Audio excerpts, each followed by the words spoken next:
안녕하십니까. 신천식의 이슈 토론입니다.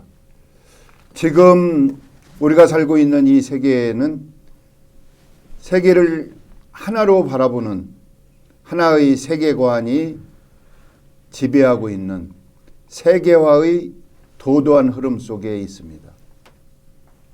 세계화는 하나의 기준으로 세상을 바라보고 세상 사람들을 일반화, 획일화, 규격화시킨다는 특징이 있습니다. 자본주의의 논리상 소비의 주체는 차별화와 고유성을 가진 개별적인 존재라기보다는 소비의 주체나 대상으로서 일반화되고 획일화되고 규격화되는 대상이 필요한 것이죠. 그러다 보니 점점 지역과 국가의 고유성과 희소성이 사라지고 있습니다. 자아 존중감과 자부심의 근원이라고 할 수 있는 존재감의 상실이 우리 인간에게 주는 비극은 많은 분들이 이야기하고 있습니다만, 이럴 때일수록 지역의 고유한 문화 자산을 활용하고 유지하고 보존하고 확장하려는 문화 운동의 필요성이 제기됩니다. 생존을 위한 문화 활동, 지방문화원이 그동안 대표적으로 열심히 해온 분야 중에 하나인데요.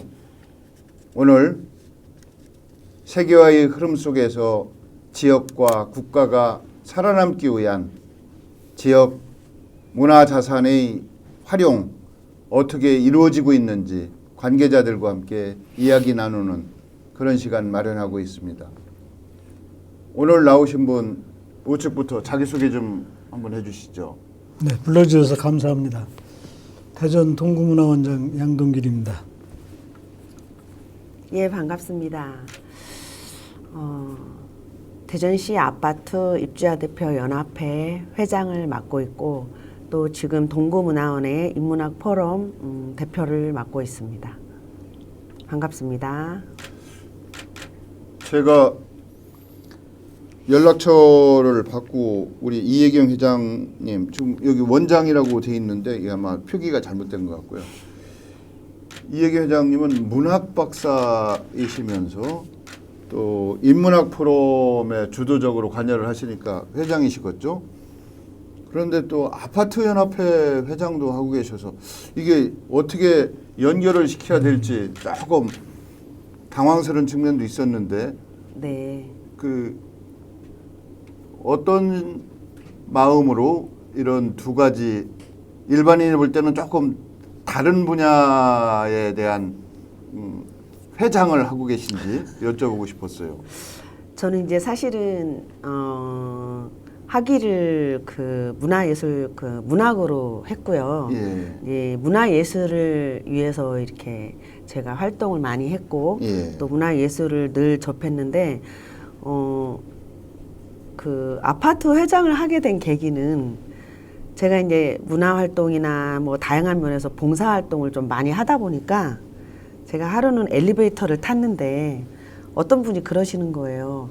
아니, 지금 활동을 너무 열심히 하시는데 저희 아파트를 위해서도 좀 봉사 좀 하세요. 그러는 거예요. 제가 그 말을 듣고 뭔가 이렇게 띵하는 게 오는 거예요. 그래서 이게 정말 옳은 말인데, 근데 저희 동에 대표가 계속 6년째 공석이었어요. 그래서 그러면 내가 기회가 된다 그러면 한번 아파트에 대해서 좀 고민 좀 해봐야겠다 해서 회장을 결국에는 하게 됐는데, 처음에는 저도 이게 지금 맞는 생각인가라 싶었는데, 제가 이제 제가 사는 아파트에서 회장을 오래 하다 보니까 대전시 전체 아파트 회장을 맡게 됐는데, 지금 내린 결론은 아파트와 문화예술은 뗄래야 뗄 수가 없다.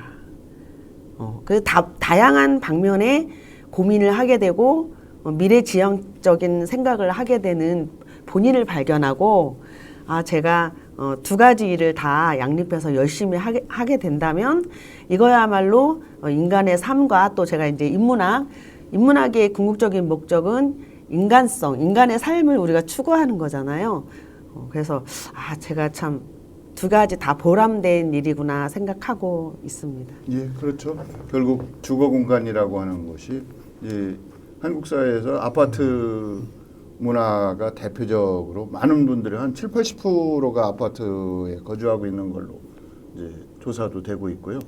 이제 앞으로는 어찌 될지 모르지만 이제 주거 문화가 형성되고 이루어지는 곳, 뭐 그쪽하고 인문학하고의 관계 뭐 설명을 잘 해주신 것 같고 이제 더 나은 밀접한 관계 향상을 위한 노력 뭐 이런 것이 이루어질 것으로 이렇게 기대가 되는데요.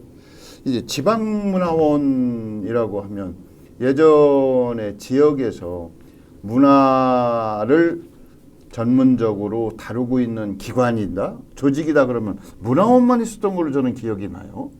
그거 어떻습니까? 제가 그걸 전부 파악은 해보지 않았습니다. 예. 나간 뭐 문화원이 오래된 것만큼은 틀림이 없고요. 우리가 이제 사람을 알 때 겉모습만 보고 이해하고 알 수는 뭐 없겠죠.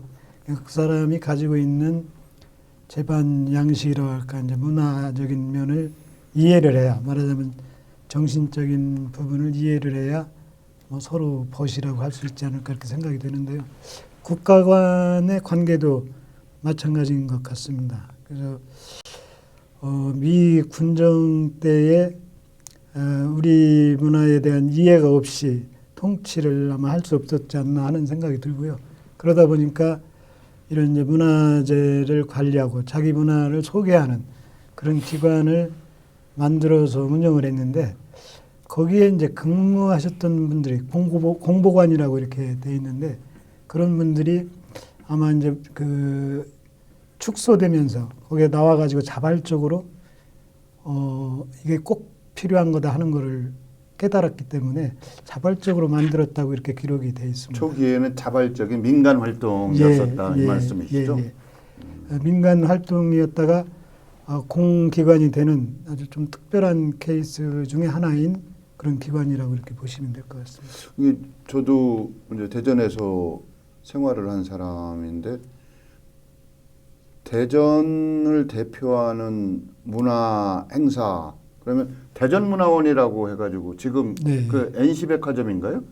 예, 맞습니다. 그 자리에 가서 영화도 보고 뭐 이랬던 기억이 납니다. 맞습니다. 그래서 저는 문화단체라고 하면 머릿속에 제일 먼저 떠오르는 것이 문화원 뭐 이렇게 고정관념처럼 바뀌어 있는데 지금은 문화 활동을 하고 있는 조직들이 많은 것 같아요. 맞습니다. 그래서 여러 가지 시민들의 요구나 기대에 문화적 요구에 부응하는 측면에서 본다고 하면 예전에 비해서 더 많은 만족도가 제공된다고 이렇게 평가해야 되겠죠? 어떻습니까? 저희 입장에서는 뭐 부족한 면이 많이 있는 것 같고요. 실질적으로 대전문화원이 이게 뭐 지금 질문하고는 조금 동떨어질지 모르겠습니다만 문화원이 이제 만들어지는 것이 이제 1950년대 정도 돼서 만들어지거든요. 그러면서 이후에 이제 그걸 보고 있다가 이걸 그대로 놔두면 안 되겠다 그래가지고 이제 법을 만듭니다. 문화원 설립에 대한. 그래서 전국에 이제 문화원들이 만들어지기 시작하는데 물론 이제 최초로 만들어진 것은 강화문화원, 강화도의 문화원이 이제 1947년에 개원된 것으로 돼 있고요. 두 번째쯤 되는 게 대전문화원입니다. 그러니까 물론 유구한 역사를 자랑하는구만요. 미량 뭐 대전이 맨 앞에 나옵니다. 기록상 대전문화원이 이제 설립이 돼서 활동을 쭉 해오다가 그 후에 다시 이제 문화원 진흥법이라고 하는 것이 만들어져서 이제 문화원을 국가가 이제 지원해주는 그런 체계를 갖추게 됩니다. 시설을 전부 빌려줘야 된다든가 대여해주는 거죠. 그리고 이제 운영하는 비용을 자치단체들이 지원해야 된다. 이런 규정이 만들어져서 오늘날에 이르게 됐습니다. 이 지방문화원의 그 활동 목표라든지 주요 사업을 한번 저희가 살펴보면 문화원이란 존재가 어떠한 일을 하는 어떤 기능과 역할을 수행하는 조직이다 뭐 알 것 같은데 주요 사업을 몇 가지 좀 소개해 주신다면 어떤 사업이 있으세요? 근데 전체적으로는 아시는 것처럼 문화라고 하는 것은 우리 삶의 총체를 말하는 거기 때문에 예. 사실은 뭐 살고 있는 모든 분야가 문화원 사업에 다 해당이 된다 그렇게 생각을 합니다. 예. 포괄적으로는 뭐 전통문화 예술의 보존 계승, 또 신문화 창달, 또 어떤 거기에 따른 이제 문화예술 행사, 교육, 출판 뭐 이런 것들이 다 들어오게 돼 있습니다. 예. 그러다 보니까 너무 스펙트럼이 넓어서 지역에 있는 문화원마다 조금씩은 다르게 이렇게 활동을 하고 있는 것으로 보입니다. 통상적으로 보면 문화원에서 무슨 그 청소년을 대상으로 한 100일장 혹은 또 음악제 뭐 이런 예. 것도 하시는 것 같고요. 예. 또 성인들을 위한 여러 가지 뭐 어떤 문화원에서는 성인 창작 활동을 주관하고 거기에 결과물을 뭐 시집이나 이런 걸로도 출판도 예, 하고 뭐 이러는 것 같더라고요. 예. 동구문화원에서는 그런 일은 안 하시나요? 저희도 당연히 하죠. 예. 저희는 이제 강좌가 이제 저희가 2월 달에 시작을 할 때에는 50개를 개강을 합니다. 그래서 물론 이제 그 중에 5명 미만이 접수가 되면 폐강이 되고요. 예. 그래서 이제 보통은 40개 강좌 정도가 운영이 되고 예. 있는데요. 지금 현재 대전에 있는 문화원들이 뭐 거의 비슷하게 이렇게 하고 있습니다. 그리고 이제 그것뿐만이 아니라 요즘 사회에 정신문화가 미흡하다고 할까요? 아니면 뭐 보는 관점에 따라 다르겠지만 제가 생각할 때는 어떻게 되면 막 붕괴 상태가 아닌가 그런 생각이 들어가지고 정신문화에도 좀 기여를 해야 되겠다 해서 이제 우리 이혜경 대표가 하고 있는 인문학 포럼을 만들게 됐고요. 그래서 토론도 하고 격월로 초청 강연도 하고 이렇게 하고 있고요.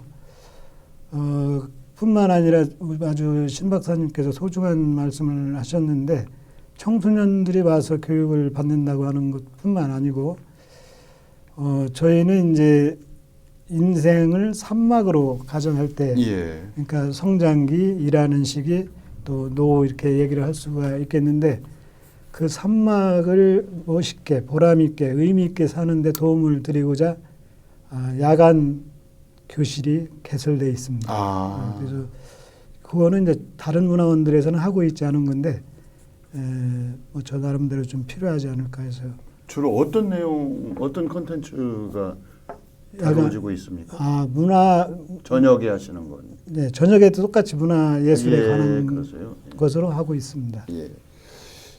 우리 이혜경 회장님은 동구문화원 인문학 프로그램 네. 그 주관하고 계시는 걸로 제가 알고 있는데 인문학 프로그램이 어떤 취지나 명분을 달성시키기 위해서 어떤 목표를 가지고 활동하고 계시는 건가요? 저희 이제 얘기가 나온 김에 이제 간단히 예. 저희 조직을 좀 설명을 하자면 예. 저희 조직이 이제 출범을 한 지는 올 봄부터 시작을 했고요. 따끈따끈하네요. 예, 따끈따끈합니다. 열정이 막 샘솟고 있습니다. 예. 또 홀슨 날에는 포럼 위원들과 워크숍이나 이런 소통의 장을 마련하고 있고요. 또 이제 짝스 달에는 여러 곳에 있는 각기각층의 전문가들을 초빙해서 특강 형식의 강의를 듣고 있습니다. 그래서 이제 현재 12월 달에도 5차 인문학 강의 특강이 예정되어 있습니다. 그래서 저희 출발 배경이라 그러는 거는 인문학 연구는 사실은 발전이나 이런 교육론에서 우리 인간의 불확실한 미래를 생각해서 어떻게 제대로 나아갈 바를 밝혀주는 나침판 역할을 하는 것이 인문학이 아닌가라는 그런 생각에서 시작을 했습니다. 사실 지금도 전쟁 중인 러시아나 푸틴 같은 그런 어마어마한 지금 세계가 움직이고 있는 이러한 분위기에서 푸틴이나 하마스가 이러한 지도자들이 과연 인문학적 소양이 있는 사람들일까요? 저는 여기에서 대묻지 않을 수 없고요. 그들이 정말 인간의 삶이 정말 진정한 삶이 무엇인지를 안다면 저렇게 전쟁을 하지 않았겠죠. 사실 뭐 정치인들도 마찬가지입니다. 자기 욕심을 위한 정치를 하면 저는 안 된다고 생각하는데 그런 어떤 인간의 그 사상이라던가 이런 근본 바탕이 우리가 인문학을 통해서 아마 발전되는 방향으로 가면 좋지 않을까라는 그런 생각을 해봤고요. 자신이 행복한 정치 말고 국민들이 행복한 정치를 했으면 좋겠고요. 사실 정치 얘기가 민감한데 말 나온 김에 정치를 직업으로 하는 분들이 계십니다. 물론 직업이 일부분은 그런데 거기에 플러스 알파 소명의식이 있어야 되는 겁니다. 그래서 인문학은 그거를 바탕으로 깔고 갔을 때 우리 모두의 삶이 바람직한 방향, 선한 영향력을 줄 수 있는 어떤 사회 기능적 역할 이런 거를 위해서 저희는 인문학이 필요하다 또는 인문학이 모든 이들에게 행복을 줄 것이다라는 그런 생각에서 시작을 했고요. 저희 원장님께서 이제 딱 씨앗을 딱 풀어주셨습니다. 인문학에 대한. 그래서 그 씨앗이 이제 땅 속에서 지금 무럭무럭 자라고 있습니다. 그래서 많은 사람들이 여기에 열매도 되고 또 햇볕도 열심히 비춰주시고 해서 무럭무럭 자랐으면 좋겠고, 이제 저희가 이제 벌써 이제 5번째 강의가 있는데, 이제 이런 것들이 하나하나의 그 열매지 않겠습니까? 그래서 저희가 이제 좀 더 열심히 이 인문학에 대해서 열심히 열정을 다해서 끝까지 발전을 시킬 계획이고요. 미래를 저희가 이제 인문학을 어떻게 그럼 미래를 생각하고 추진하고 있느냐라는 문제에 대해서 고민을 해봤을 때, 저희 인문학 포럼이 그곳에 갔더니 너무 공감대가 형성되더라. 행복을 주면서 지적 탐구가 되더라. 내로빅이 되더라. 내로빅이라는 말 여러분 들어보셨을지 모르겠는데 뇌 건강을 위해서 뇌 다이어트인 거죠. 그러니까 뇌를 활성화해서 인간이 행복해지는 거예요. 그래서 저희는 궁극적 미래 구상은 행복하게 해주자. 그 공간에 오는 모든 사람들을 행복하게 해주자. 그래서 한 명 한 명이 와서 뭔가 얻어가고 삶의 의미를 찾아갈 수 있다 그러면 저희는 더욱 바랄 것이 없고요. 물론 이제 많은 노력이 필요하죠. 이게 그래서 이제 요즘 시대에 인문학이라고 하는 거에 대해서 일반인들이 크게 관심이 없어요. 왜 관심이 없냐면 죄송하지만 돈이 안 되니까 네. 인문학에 대한 관심이 없는데 중요한 건 말씀하셨듯이 인문학이라고 하는 것이 사람이 세상을 바라보는 자세나 태도하고도 직접적으로 관련이 되는 거거든요. 그래서 삶을 바라보는 어떤 자세나 태도가 하나의 주제로 주어졌을 때 많은 분들이 동의하고 공감하고 공유할 수 있다면 그것도 하나의 바람직한 인문학 수업의 목표가 되지 않을까 뭐 이런 생각을 해보는데요. 이런 그 인문학 포럼 말고 그럼 또 다른 프로그램도 현재 진행되고 있는 게 있나요? 네. 좀 소개해 줄 만한 게 있다면. 저희 아까 신 박사님께서 어린이들 최초에 그런 것들을 이제 보셨다고 그러셨는데 1994년에 이제 광역시로 행정구역 변경이 있죠. 예. 그러면서 문화원들이 이제 분리가 돼서 대전에 5개 문화원이 생기게 됩니다. 그러다 보니까 물론 원장님들이나 관계자들이 그동안 열심히 하셔서 이만한 수준까지 왔지만 뭐 그 부분에 대해서는 감사드리지만 방향성을 좀 잃지 않았나 하는 생각을 갖게 됩니다. 그러니까 문화원이 새로 만들어지면서 처음에 가졌던 그런 이상들이 좀 사라졌다는 그런 생각이 들어가지고 특히 이제 그 중에 중요한 부분이 바로 신문화 창달인데 당시에 기억하시는 그 당시에 문화원에 각종 고등학생 동아리들이 다 있었습니다. 그러니까 그림 그리는 동아리, 뭐 글 쓰는 동아리 다 있었죠.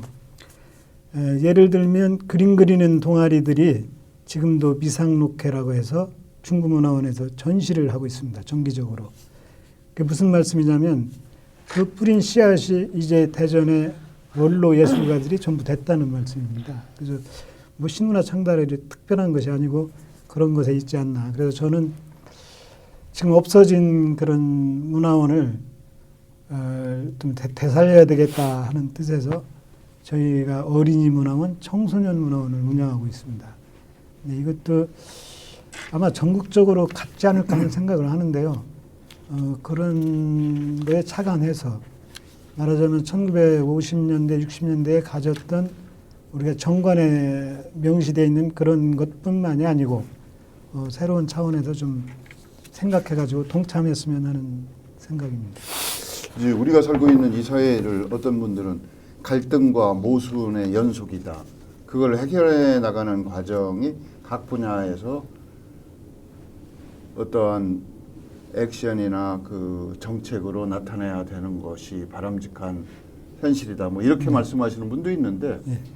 중요한 건 그 중에서도 세대 갈등이라고 하는 것을 저희가 갈등이라고 표현은 안 하지만 예. 차이라고 뭐 완곡하게 표현을 한다고 해도 분명히 존재하는 건 사실 아니겠습니까? 예, 예. 그럴 때 지금 말씀하신 어린이 또 청소년을 위한 별도의 프로그램도 중요하지만 거기에 지도하시는 분들은 나이가 좀 드신 전문가라든지 예. 경력자가 같이 참여를 하신다고 하면 예. 자연스럽게 세대 간 차이를 뛰어넘을 수 있는 이런 기회가 제공되는 것이 아닌가 이런 생각이 맞습니다. 언뜻 드네요. 예, 예. 예. 지금 현재 뭐 그렇게 하고 있고요. 예. 그러니까 이제 저희 문화원에 이제 무슨 어르신 프로그램 이런 것 중에는 어른들이 아이들한테 아코디언을 가르치는 예. 그런 것도 있고요. 그리고 같이 이제 공동 발표도 하고 그렇습니다.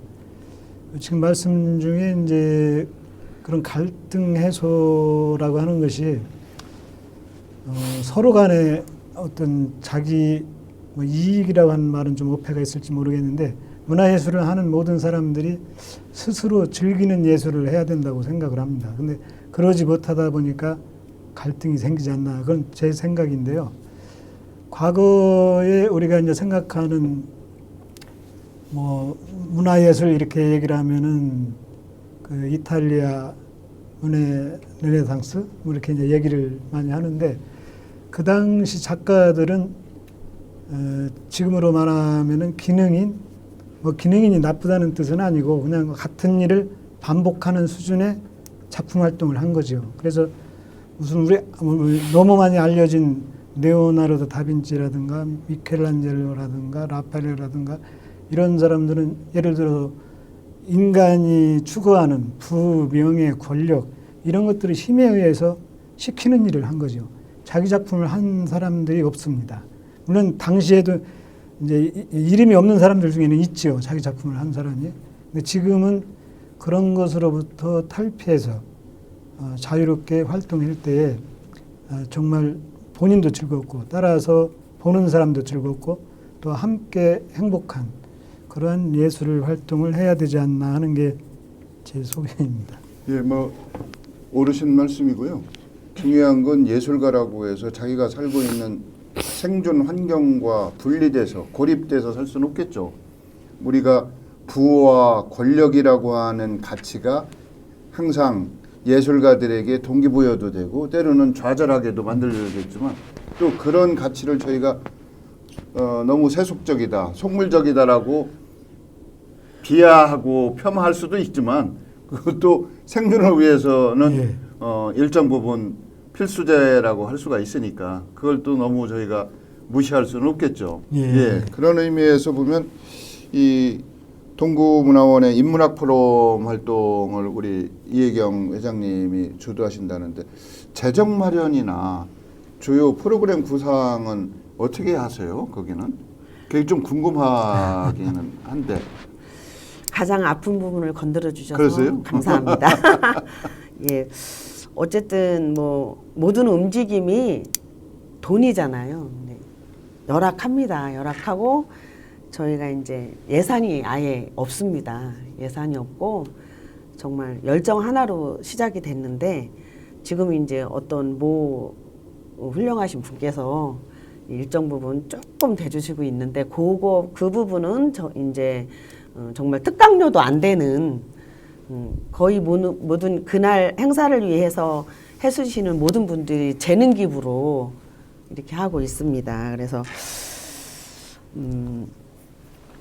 정치를 하시는 분들이 사실은 문화예술의 어떤 집중도와 일원화를 위해서 좀 정치와는 별개로 내려놓고 문화예술 발전을 위해서 치중을 하면서 이렇게 좀 내려놓고 접근을 해야 되지 않나. 사실은 우리 문화가 정치에 끌려다닌다는 생각이 저는 좀 들거든요. 뭐냐면 힘의 논리에 의해서 이게 움직입니다. 또 정권이 바뀌면 또 그쪽 사람들로 인해서 뭔가 이렇게 또 판이 바뀌고 이런 부분은 잘못됐다고 생각을 하고요.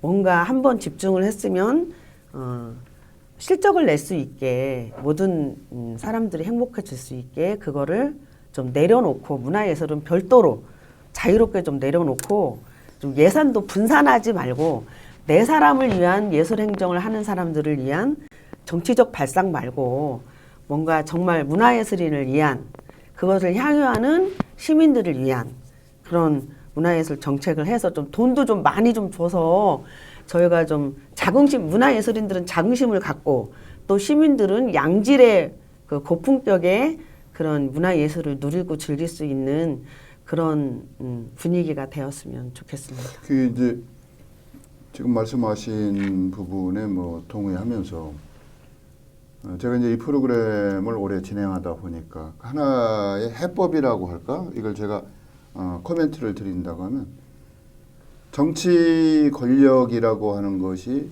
우리 사회 각 분야의 세력들의 갈등과 대립 관계를 조정하는 역할을 한다고 볼 수밖에 없어요. 이분들이 하는 일이. 그래서 이분들의 논리는 표의 숫자입니다.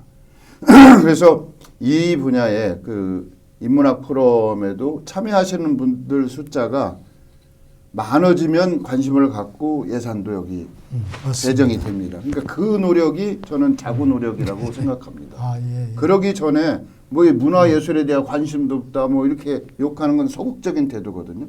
어떻게 보면 방관적이고 내가 적극적으로 주도적으로 하려면 일단 회원수부터 늘리셔야 됩니다. 그래서 보여줘야지 돼요. 예. 그것이.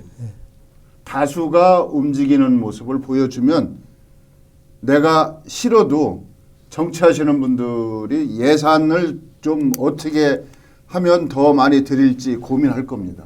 아니 이게 하나의 적절한 그 대답이 될지 몰라도 그런 점을 문화예술 하시는 분들은 내가 갖고 있는 순수함, 열정 이것만 내세우시고 현실 세계에서 돌아가는 실질적인 논리에 대해서 동원 논리는 눈을 감는 거예요. 아니면 그쪽은 신경을 안 쓰시든지. 아이고, 예, 이게 적절하게. 정확한 지적이신데요. 예. 저희가 뭐 눈을 감고 있는 건 아니고. 아니요, 아니시죠. 예, 예, 지금 저희 문화원은 문화 가족이 600명 정도 되는데 저 목표는 이제 2,000명으로 만드는 겁니다. 지금 예. 말씀하시는 것처럼 제 임기 동안에 그게 가능할지는 모르겠는데요.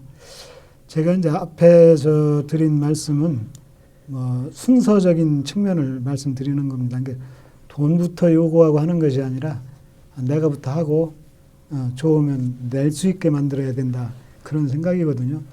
저는 뭐 위정자들의 어떤 생각이 뭐 그 사람들 잘못이라고 저는 생각하지 않습니다. 왜냐하면 그분들은 문화예술인이 아니기 때문에 당연히 자기들 위주로 생각할 수밖에 없다 이렇게 생각이 되고요. 그거를 이제 설득해 가는 과정을 우리 문화예술인들이 해야 된다 이렇게 생각을 하고 문화예술인들 스스로는 이제 자구책이라고 하는 것이 다른 것이 아니고 저는 문화를 또는 예술을 노는 것이라고 생각을 합니다. 그래서 뭐 제가 만들어낸 말이 아니고 그동안 학문적으로 많이 접근하신 분들이 뭐 사람이 다른 여타 동물과 무엇이 다를까 고민해서 하다 보니까 생각하는 동물이다. 그래서 우리가 호모사피엔스라고 이렇게 했고요. 그것도 아닌 것 같아. 이렇게 하다 보니까 도구를 사용하는 것이 다르지 않을까 또 이렇게 생각을 합니다. 그것이 호모 파베르인데 그 이후에 하우징야 이런 사람들이 더 고민을 해보니까 아니야, 인간은 노는 것이 달라. 노는 것이 이제 다르다고 하는 것을 얘기를 하고요. 그 기리의 철학자로 알려진 에릭 호퍼 같은 사람은 노는 것이야말로 인간을 인간답게 만든다. 그리고 모든 문명, 문화가 노는 데에서 출발한다. 이 점을 강조합니다. 그래서 저는 이제 우리 피교육생들이라든가 또 문화예술인들에게 당부합니다. 스스로 재밌게 놀아라. 호모 루덴스 뭐 이렇게 얘기하는. 예, 호모 루덴스라고 하죠. 예. 그런 얘기를 합니다만 물론 뭐 금방 동조는 안 되겠습니다만은 저는 거기에 그 말이 맞다고 이렇게 생각을 합니다. 그래서 함께 놀자. 놀되 격식 있게 놀자. 격식이 많아지면 아까 이혜경 박사도 말씀하셨습니다만 고품격이 되는 겁니다. 그런 고품격인 사람들이 모여서 놀면 그게 바로 고급 문화 아닌가, 품격 있는 문화가 아닌가 이렇게 생각을 합니다. 지금 말씀하신 뭐 여러 가지 인간의 특성에 대해서 본능에 대해서 놀이 본능이 있는 건 당연하죠. 네, 그 자체가 목적이죠. 네. 뭐 그래서 아까 잠깐 이 프로그램 시작하기 전에 뭐 축제에 대해서도 말씀을 저희가 나눈 바는 있습니다만 그런데 이제 지방문화원이라고 하는 것을 현실적으로 접근하다 보면 규모, 구성원의 그 사무국 요원은 몇 분이나 되고 월급 받는 사람이 몇 명이냐, 재정 지원은 재정 규모는 연 예산은 얼마나 되고 이렇게 또 평가할 수밖에 없어요. 이 점에 대해서 저희가 피상적으로 그냥 열악하다, 부족하다라고 하는데 그 현실은 어떻습니까? 일하시는 상근 직원은 몇 분이나 되세요? 동구문화원의 경우는? 이제 저희 문화원 같은 경우에는 이제 이렇게 대부분 문화원들이 그렇습니다만 기초자치단체의 어떤 기관을 운영한다고 할까요? 그걸 대행하면서 문화원 역할을 하는 겁니다. 근데 저희는 이제 생활문화센터를 제가 이제 생활문화센터장이기도 합니다. 그래서 이제 동구의 생활문화센터를 운영하면서 문화원을 겸직하시는 건가요? 그렇죠, 그렇죠. 예. 그래서 저희는 현재 지금 직원이 저 포함해서 9명이고요. 타 지역들은 이제 여기 5개구 자체도 다 다릅니다. 그래서 서구 같은 경우에는 제가 알기로 12명인 것으로 알고 있고 중구문화원은 4명인 것으로 알고 있습니다. 저희 문화원이 실제는 인원이 제일 적은데 그 생활문화센터 직원들을 제외하면 적은데 이제 그거는 이제 자치단체장들의 마인드 이런 것들이 대단히 중요하거든요. 문화예술을 얼만큼 소중하게 생각하느냐에 따라서 격차가 자꾸 벌어지다 보니까 지금 뭐 저희 문화원만 뭐 이렇게 예를 들어서 말씀드리기는 좀 그렇습니다만 지원도 그렇고 환경도 그렇고 인력도 그렇고 최하위가 대전 동구문화원입니다. 최하위예요? 그렇게 된 어떤 이유가 있습니까? 앞에서 말씀드린 것처럼 뭐 마인드 차이가 아닌가 이렇게 생각을 합니다. 그게 예산이라고 하는 것이 통상적으로 전년도의 예산을 책정하고 그것이 후년도 다음 연도에 집행이 되고 그 다음 연도에 결산하고 뭐 이런 한 3개년 정도의 과정이 있잖아요. 그러면 지금 예산이 현 청장이 문화에 대한 관심을 비례적으로 반영하는 거다 이렇게 봐도 되겠네요. 뭐 앞으로는 이제 크게 개선되지 않을까 이렇게 생각을 하고요. 자치단체장님들의 의식이 이제 변화하고 있는 것을 제가 느낍니다. 그래서 그거는 아마도 세계적인 조류 흐름 뭐 이런 것 때문에 그렇지 않은가 생각이 되는데요. 예컨대 전임 제가 뭐 이렇게 조남을 언급할 수는 없지만 중구문화원 같은 경우에 청장과 문화원이 서로 갈등이 생겨가지고 이게 이제 문화원 체계 이제 지원 체계가 중앙에서 해주는 거, 시에서 하는 거, 구에서 하는 것이 분리되어 있는데 실질적으로 이제 인건비 이런 걸 제외하고는 구에서 해주는 게 영향을 많이 끼칩니다. 근데 그런 예산을 다 없애버렸었어요. 그래가지고 원장님이 그걸 운영하느라고 예술이라고 하는 것은 또는 축제라고 하는 것들은 지속되지 않으면 의미가 없거든요. 네, 뭐 자치단체장이 그냥 일회성으로 하고 말면 그 아무런 의미도 없다고 그렇게 생각을 하는데요. 그러다 보니까 거기에 있는 보문미술대전을 지속시키기 위해서 후원금을 열심히 기부금을 받고 또 상금을 좀 줄여가지고 버텨온 거죠, 지금까지. 근데 이제 그것을 알고 있는 후임 청장님이, 제가 그냥 그 문화원장님께 들은 얘기입니다. 당선되고 3일 만에 찾아와서 얘기를 하더랍니다. 내가 삭감된 예산 전부 복원시켜 드리겠습니다. 거기에 플러스 3천만 원 더 해드리겠습니다. 그리고 지금 현재 대흥동 동사무소하고 같이 사용을 하고 있는데요. 대흥동 동사무소를 다른 데로 이전시키겠습니다. 그래서 아주 전폭적으로 이제 그 이루어졌어요? 지금 작업을 계속 하고 있죠. 옮기는 작업을 하고 예, 있고요. 알겠습니다. 이게 아마 지방자치단체장의 마인드에 따라서 문화원의 운영이 좌우된다. 맞습니다. 그런 부분이 많다. 이제 그 말씀으로 제가 이해를 하고요. 예. 이런 자발적으로 문화 활동에 참여하시는 적극적 시민이라고 저는 이제 우리 이혜경 회장님을 판단하게 되는데 어떤 이런 문화원 활동에 참여하게 된 계기가 있으세요?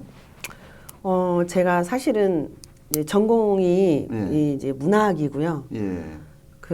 이제 대전문학관 팀장으로 또 근무를 했었어요. 아, 예. 예.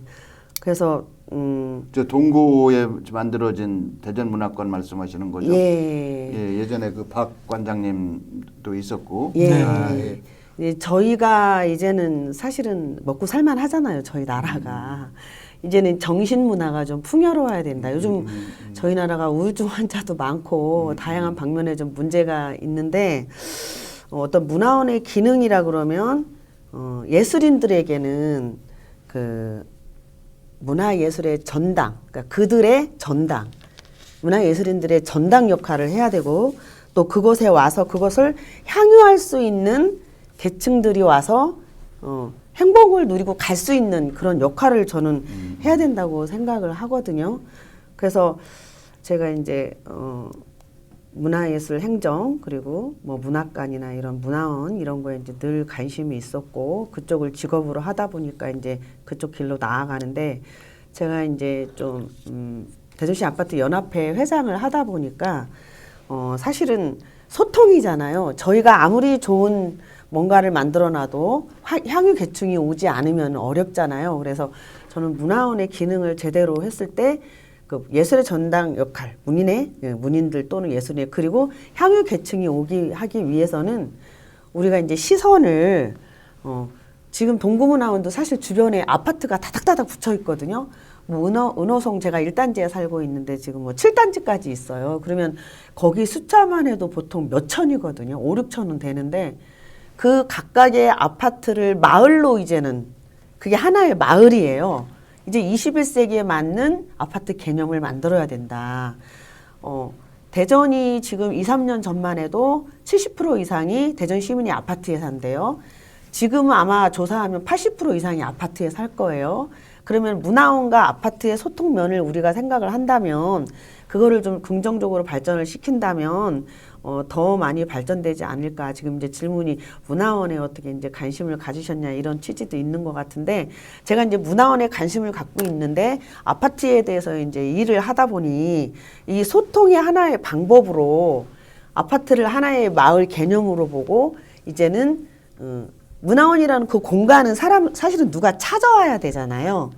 찾아와서 접해야 되는데 그런 거를 방향을 이제는 찾아가는 문화예술 행정, 뭐 예를 들면 뭐 발코니 콘서트를 한다든가, 또 저희 문화원에서 잘하고 있는 것 중에 하나가 식장산 버스킹 공연을 하고 있습니다.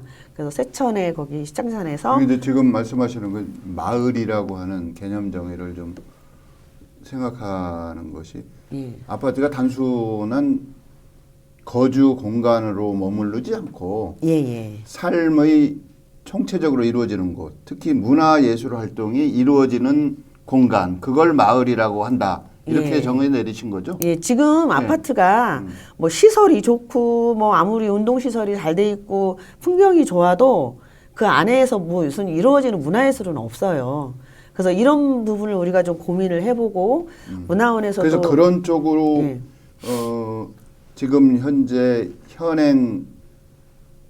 현행의 그 상황을 개선하고 또 문화 활동과 연결시켜 보고자 하는 생각을 갖고 계시다. 예. 이런 말씀이시잖아요. 예. 그렇게 해서 같이 동구문화원하고 지금 협력 사업 같은 걸 하고 계시는 게 있으세요?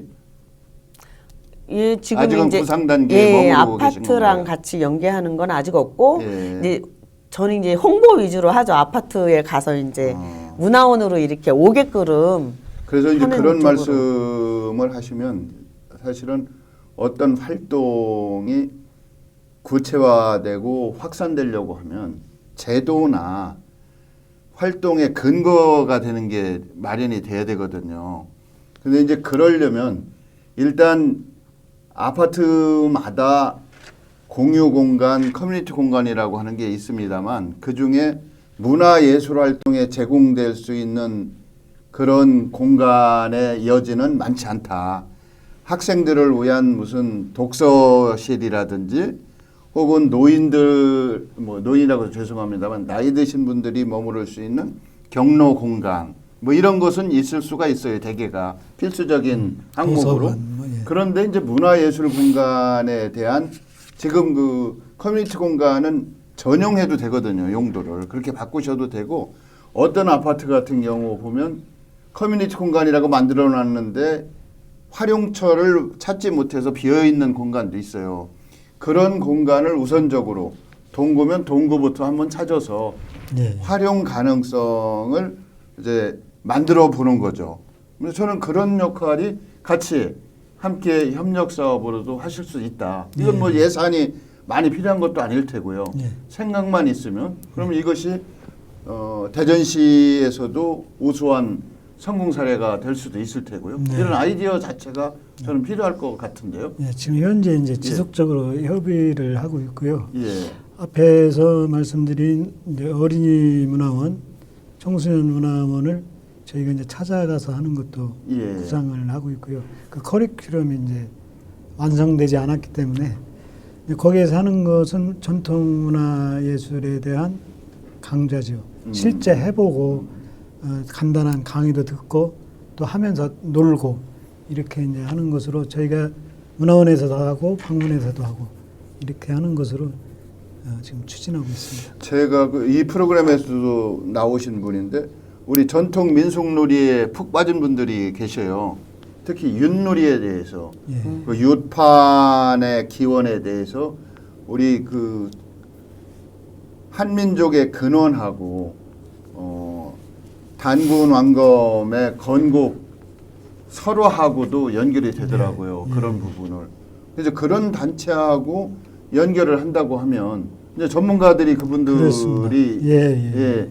나와서 강의도 해주실 수 있고 뭐 이럴 것 같아서 그래서 사람이 뭘 하려고 하면 예산이라고 하는 게 물론 중요하죠.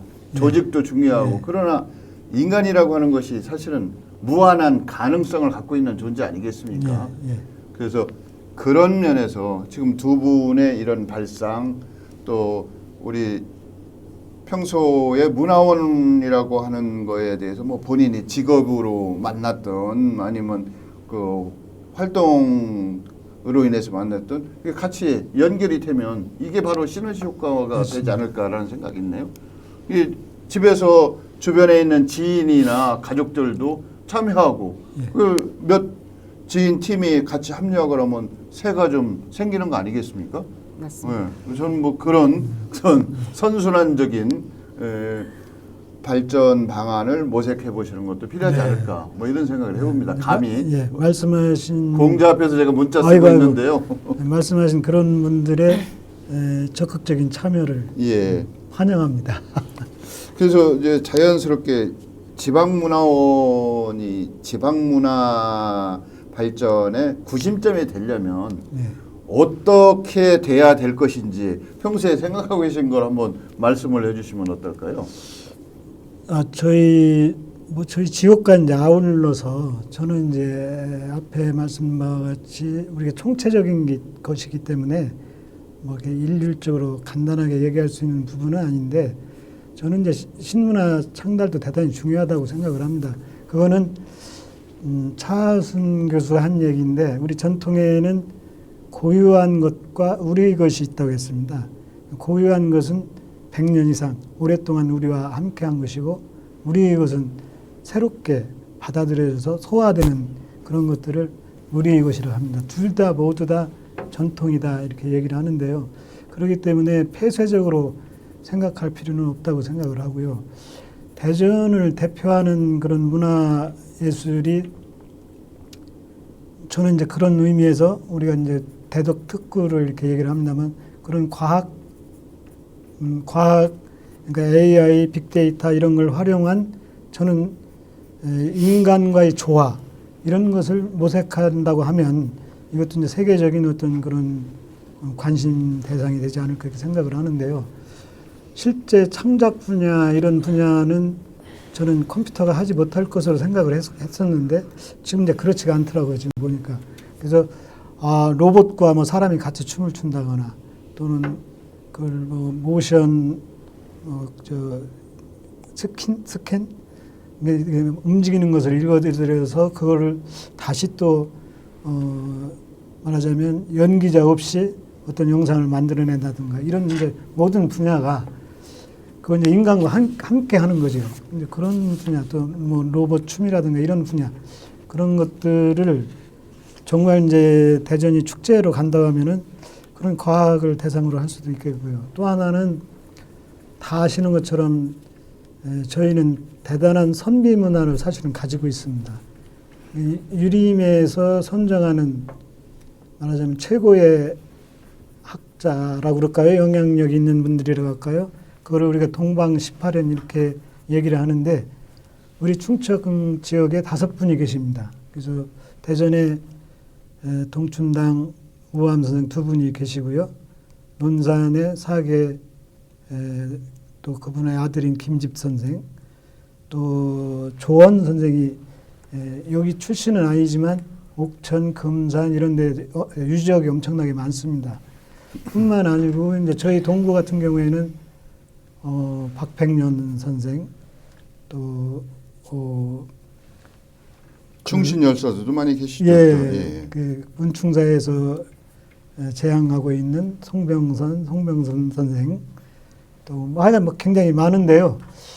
그런데 어떤 그 선비 문화의 중심 역할을 못 하고 있는 게 실정입니다. 그래서 우리 이제 대전이 전부 다 좀 단합을 해서 그런 선비 문화의 중심이 되도록 이렇게 좀 계획과 어떤 의견들을 집중해서 하는 것도 또 의미가 있지 않을까 이렇게 생각이 됩니다. 그런데 그런 부분은 과학기술을 어떻게 조화롭게 활용해서 지역 문화 발전에 이바지할 것인가 뭐 이런 고민을 이제 하신다고 하니까 예. 이제 그것이 저는 과학기술이 수단과 방법으로 도구에 머무르고 있는 측면도 있습니다만 그것이 하나의 목표가 될 수도 있다고 생각해요. 하나의 협력 주체가 될 수도 있을 테고요. 뭐 이런 점에 대한 고민을 하시는데 저는 이제 선비 문화에 대한 접근을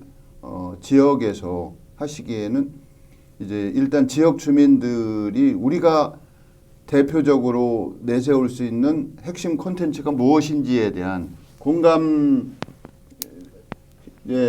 판단을 좀 해볼 필요가 있어서 네. 그것은 의식 조사나 가치 판단 조사나 이런 것이 AI나 빅데이터를 활용해서 할 수도 있을 겁니다. 예. 저는 왜 이 말씀을 드리냐면 선비라고 하는 것을 이미 안동이나 이쪽에서 먼저 써가지고 그렇죠. 예. 예, 그 선비 그러면 그분들이 한국 선비 문화의 수도 뭐 이런 식으로 얘기를 하는 데가 네, 있어요. 네, 네. 그래서 이런 것이 외부에 비춰질 때는 지역의 고유 자산으로 존재하기에는 조금 혼란스러운 점도 있을 수 있다. 그래서 네. 이걸 좀 잘 판단을 하셔야 될 테고 또 하나는 이런 일을 할 때 이제 저는 시민의 대표적인 자발적인 참여, 적극적인 참여를 하시는 분의 한 분으로 그 중에 대표로 이혜경 회장님이 이 자리에 나오신 걸로 이렇게 이제 생각이 되는데 이제 저희가 지방 문화라고 하는 것이 세계화라고 하는 것은 지방 문화의 고유성이나 차별성을 인정하면 안 되거든요. 이 사람들은 모든 것을 다 일반화하고 평균으로 돌려놓는 것이 목표 중에 하나입니다. 그럴 때 지역이라고 하는 것의 고유성, 지방이라고 하는 것이 가진 차별성을 어떻게 유지 보존하는 것이 내 존재감의 근원이 될 수 있다고 하거든요. 왜 일정 부분 나이가 되면 내가 저 사람하고 틀린 걸 찾아내는 것이 그게 사춘기의 시작이라고 이렇게 얘기를 하는 분들이 많아요. 정신적으로 내가 독자적으로 내가 하나의 생명체임을 자각하는 거, 뭐 이게 이제 그런 사춘기의 시작이라고 하는데 이럴 때 지방문화 발전을 위한 지방문화원의 역할이 더 강조된다고 해도 부족함이 없을 것 같아서 그런 점을 치중해서 나는 적극적인 시민으로서 나는 이런 활동을 앞으로 좀 하고 싶다. 또 나는 문화원의 원장으로서 이런 활동을 모으고 확산시켜 나가고 싶다. 뭐 이걸 한 30초에서 1분만 말씀해 주시는 걸로 하시죠. 먼저 이혜경 회장님부터 말씀해 주시면 어떨까요? 네, 이제 지역의 독특한 색깔들이 있고 그거를 어떻게 독창적으로 담아내느냐의 어떤 근본적인 문제 해결은 이제 스토리텔링이라고 생각을 합니다. 그래서 대전에는 과학 도시인데 그 과학을 어떻게 스토리텔링화해서 결과물을 만들어낼 것인가 이것도 중요한 것 같고요. 사실 동구에 대한 제가 이제 논문도 이제 전체적인 시인들 얘기를 썼지만 동구도 어떤 이렇게 여러분 이게 지금 원장님 말씀을 하셨는데 그거에 대해서 집중도가 없는 것 같아요. 집중도가 없는 것 같아서 뭔가를 동구에 맞는 거 아니면 뭐 대전 전체로 살폈을 때 정말 꼭 필요한 거 이런 것들을 찾아서 스토리텔링화해서 결과물을 만들어내야 된다. 사실은 영시축제도 어떻게 보면은 좋은 아이템이고 그거를 발전시킨다 그러면은 전국적으로 세계적으로 갈 수가 있긴 해요. 그런데 이제 이거를 그 중간에 어떤 스토리텔링화 어떤 포장 기술도 사실은 우리가 필요하잖아요. 그런 거에 대한 고민이 좀 더 집중이 되어야 된다. 그리고 가장 한국적인 것이 세계적이라는 거가를 보여준 것이 그 오징어 게임이잖아요. 그 안에는 그 내용 안에는 우리의 전통 문화가 있단 말이죠. 아까 윷놀이라든지 뭐 이런 것들. 그래서 저는 앞으로 이런 것들에 대한 연구 또 제가 이제 최근에 느낀 게 동구에 대한 연구 결과가 너무 없구나. 근데 원장님도 저한테 한번 그쪽으로 고민해서 글을 좀 써봐라 하셨는데 동구에 대한 그 제가 좀 연구 논문을 좀 쓰려고 하고요. 그런 면에서 어쨌든 저는 그게 가장 선행이 되어야 그 다음이 잘 될 것이다라는 그런 그냥 즐기고 끝나고 이거보다는 결과물을 만들어내서 그거를 부각시키고 재창출할 수 있는 그런 것들의 고민, 노력을 저는 해볼 생각입니다. 예, 감사합니다. 원장님 정리 좀 한번 해주시죠. 간단하게 얘기할 수는 없는 것 같고요. 예. 저는 이제 기본을 좀 이해하셨으면 좋겠다 하는 생각을 해요. 이제 정치하시는 분들이. 그러니까 전통이라고 하는 것은 자기 확산의 주체입니다. 그러니까 우리가 세계화를 하는데 반드시 필요한 것이 전통이거든요. 자기 중심이 없이 세계화는 이루어지지 않습니다. 우리가 대전에서 지금 미술관을 가지고 있는데 이응노 화백 이렇게 얘기를 합니다만 그분이 그린 그림의 내용이 뭐냐면 우리 서예의 글씨를 갖다가 형상화한 거거든요. 그렇기 때문에 유럽에서 주목을 받을 수 있었던 거고요. 현대 미술사에 나오는 유일한 작가가 백남준 작가입니다. 근데 거기에 그 사람이 했던 거, 물론 부인이 전자를 전공했기 때문에 키네틱 아트에서 움직이는 로봇 뭐 이런 것도 했습니다만 비디오 아트로 더 많이 알려져 있죠. 근데 비디오 아트의 내용이 뭐냐면 거기에 나오는 상영되는 내용이 아리랑입니다. 우리 것을 가지고 나갔기 때문에 세계가 주목하지 않았나 이런 생각을 하고요. 그렇기 때문에 저는 이제 문화원에 문화원이 잘못됐다는 말씀은 아니지만 어떤 방향 모색이라 할까 이런 걸 정립하는데 제가 이제 임기가 2년 남았습니다만 방향 모색에 집중을 해서 올바른 길로 갈 수 있는데 좀 기여를 하고 싶은 게 제 소망입니다. 이제 우리가 살고 있는 이 시대를 문화가 주도하는 문화의 시대라고 합니다. 문화적 정체성을 보유하는 민족과 국가는 주인으로서 삶을 누릴 것이고 문화적 정체성을 상실하거나 잊어버린 민족과 국가는 노예의 삶을 살 수밖에 없습니다.